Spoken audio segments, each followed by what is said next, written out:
Assalamualaikum warahmatullahi wabarakatuh. Selamat pagi. Kita kali ini akan membahas tentang surat dinas ya. Di pertemuan ketiga kemarin, pertemuan pertama dan kedua kita sudah selesai membahas tentang surat pribadi. Sekarang di pertemuan ketiga kita akan membahas tentang surat dinas. Setiap hari Bapak selalu ingatkan kalian untuk selalu membaca sebelum pelajaran bahasa Indonesia. Itu teks 3 dan 4 itu udah kalian baca atau belum? Oke, perempuan mungkin sudah, tapi yang laki pasti belum. Ya kan? Bapak udah tahu itu. Jadi ketika kalian nanti nggak bisa mengikuti ya jangan salahkan Bapak, karena Bapak di sini hanya memfasilitasi kalian, bukan lagi yang namanya setiap hari harus diloloh terus itu enggak. Jadi Bapak minta setiap sebelum pelajaran bahasa Indonesia kalau ada teks kalian baca dulu. Di sini ada teks 3 dan 4. Teks 3 itu contoh surat dinas. Karena apa? Karena apa dia disebut surat dinas?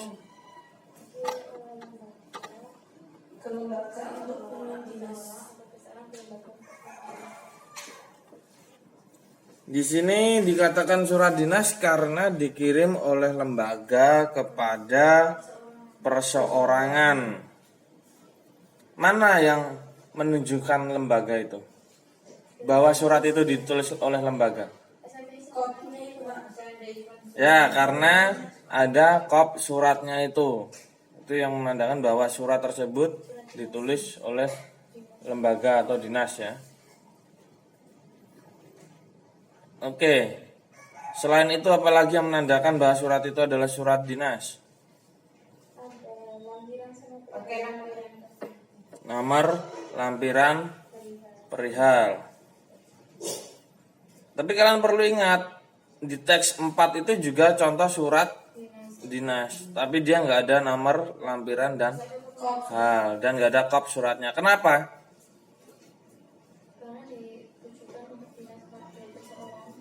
Ya, karena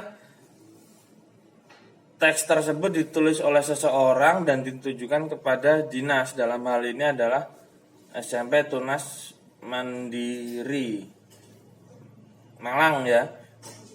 Itu dikatakan surat dinas karena ditujukan kepada suatu lembaga atau instansi sekolahan SMP Tunas Mandiri Malang yang isinya tentang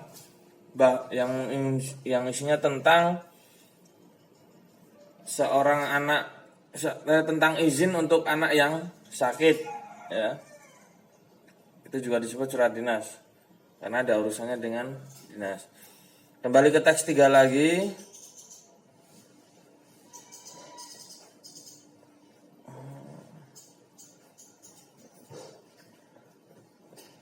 Ke teks 3 setelah itu ada hampir sama ya kayak surat dinas ya, ada alamat yang dituju atau si penerima surat. Terus ada salam pembuka, ada isi. Ini harusnya penutup. Yang salam penutupnya itu yang wassalamualaikum itu ya. Itu harusnya yang demikian itu penutup ya. Yang wassalamualaikum itu yang salam penutup ya. Terus kepala sekolah ini nama pengirim. Ini jabatannya. Tanda tangan, stempel lembaga, nama terang. Terus ada nomor kepegawaian. Kalau di teks 4 itu hanya ini harusnya itu hanya ada apa itu jenenge penerima surat yakni wali kelas 7, terus salam pembuka. Salam pembukanya mana itu? Dengan hormat ya. Terus pembukanya yaitu yang bertanda tangan sampai kelas. Terus isinya mana? Oke. Terus Ya. Terus apa barisi? Penutup. Oke. Tapi di sini ada nggak salam penutupnya? Nggak ada ya. Terus tanggalnya dia di bawah, ya.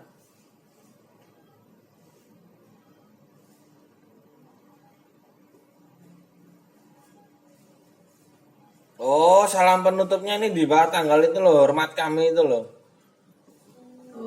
Ya kan? Terus orang tua, ini jabatannya. Kalau di surat dinas itu dia kepala sekolah, tapi kalau ini orang tua. Terus ada tanda tangan, ada nama terang. Ya. Paham ya ini? Ya, terus pengirim kalian baca di tahukah kamu itu. Perhatikan lagi kedua contoh surat. Siapa pengirim surat, ditujukan kepada siapa dan apa isinya. Pengirim surat pada teks 3, ini jelas lembaga ya, sekolahnya adalah kepala sekolah dari suatu lembaga pendidikan yang ditujukan kepada orang tua. Isinya masalah pendidikan yakni tentang kedisiplinan. Ada ya? Di sini tertulis ya. Terus pengirim surat teks 4 adalah perseorangan. Yakni dari orang tua siswa kepada wali sekolah di suatu wali kelas di suatu lembaga pendidikan. Isinya ini permohonan izin untuk tidak masuk sekolah. Teks 3 dan 4 dikategorikan sebagai surat dinas. Teks 3 ditulis oleh lembaga kepada perseorangan. Teks 4 dari perseorangan ke lembaga. Keduanya memiliki kepentingan dinas. Kalau ada penjelasan seperti itu, jadi pengertian surat dinas adalah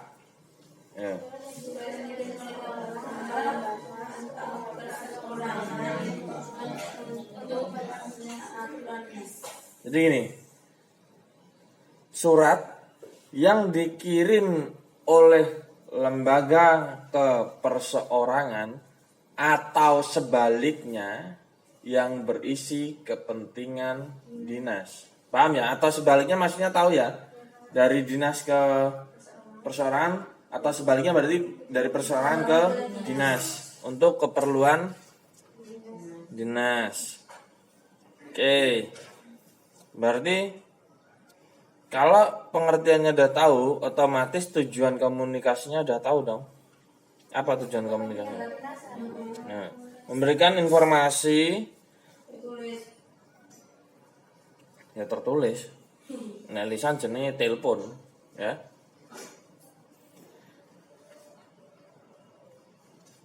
Berarti adalah apa tujuan komunikasinya? Memberikan informasi yang bersifat kedinasan itu boleh, atau sarana alat komunikasi untuk kepentingan kedinasan itu juga boleh. Nah, sekarang kita bedah struktur isi surat dinas yang ditulis oleh lembaga dan perseorangan. Ini yang surat dinas yang teks 3 ya. Kalau yang teks 3 itu yang pertama adalah kop surat. Isinya enek logo, enek nama lembaga dan alamat lembaga. Yang kedua itu pokok surat. Pokok surat isinya tanggal, nomor lampiran perihal. Terus yang ke jiro 3, alamat yang dituju atau si penerima surat. 4, salam pembuka.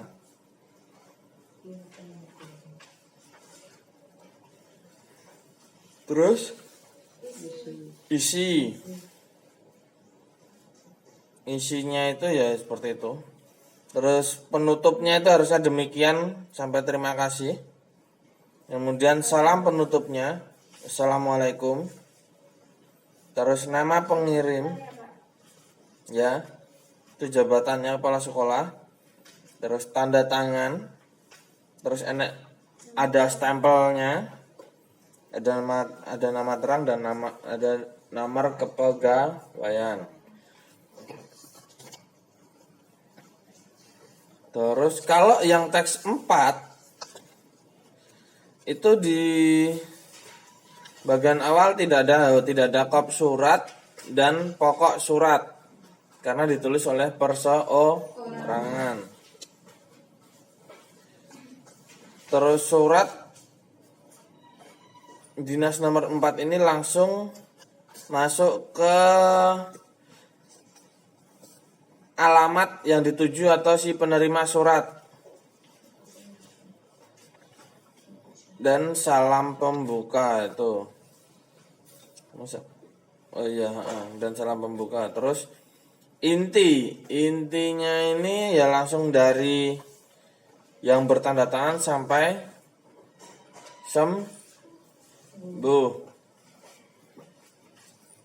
Terus bagian penutupnya itu penutup untuk mengakhiri surat disertai dengan salam salam penutup ya. Rana. Oh iya ya. Tapi dia langsung loncat ya.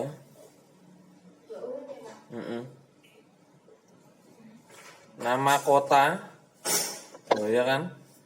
Disertai dengan salam penutup, nama kota dan tanggal pengiriman surat, serta tanda tangan pengirim dan nama terang pengirim. Oh, benar. Jadi bedanya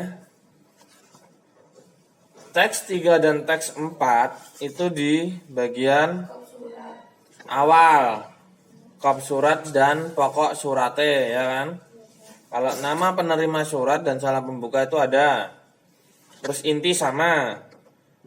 Terus penutup itu penutup surat, jabatan pengirim, tanda tangan, stempel lembaga, nama terang, nomor kepegawaian. Tapi kalau yang di nomor teks 4 itu hanya penutup surat, salam penutup,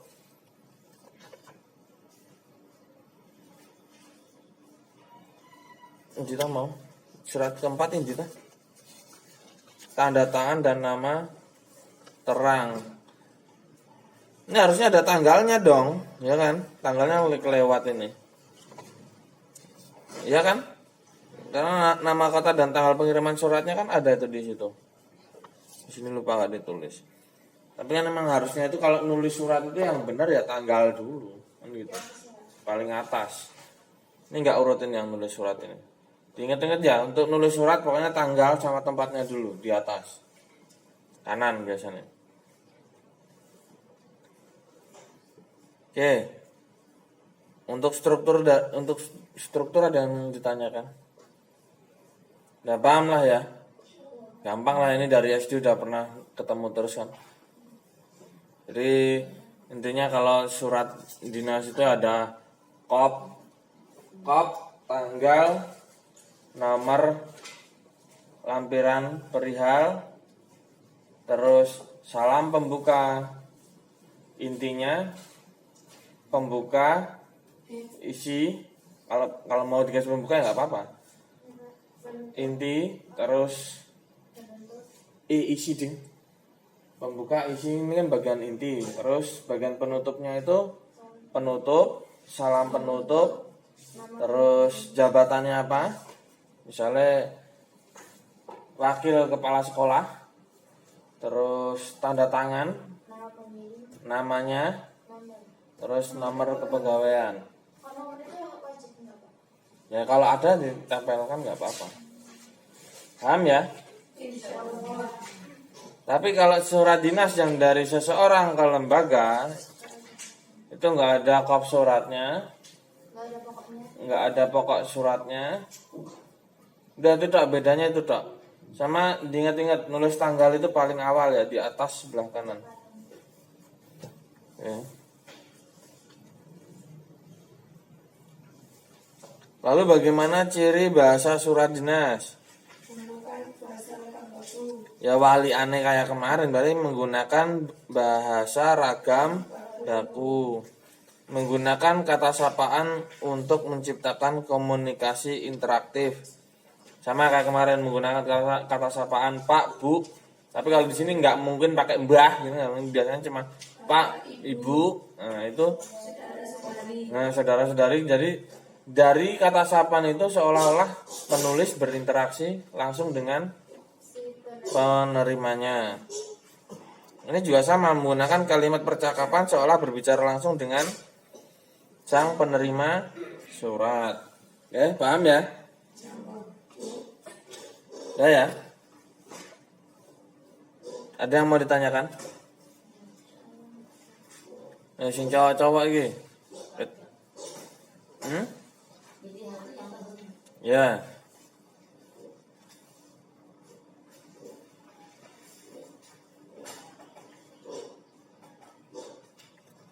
Kok mendung piye?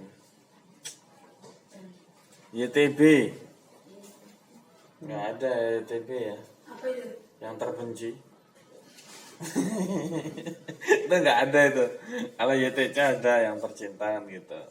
YTS yang tersayang. Yang ada? Hah? Ada. YTC juga ada. Ada. Tulis langsung mana? YTC tak mah.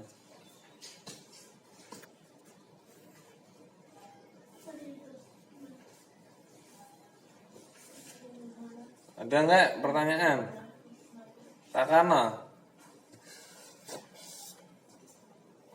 Ada pertanyaan nggak?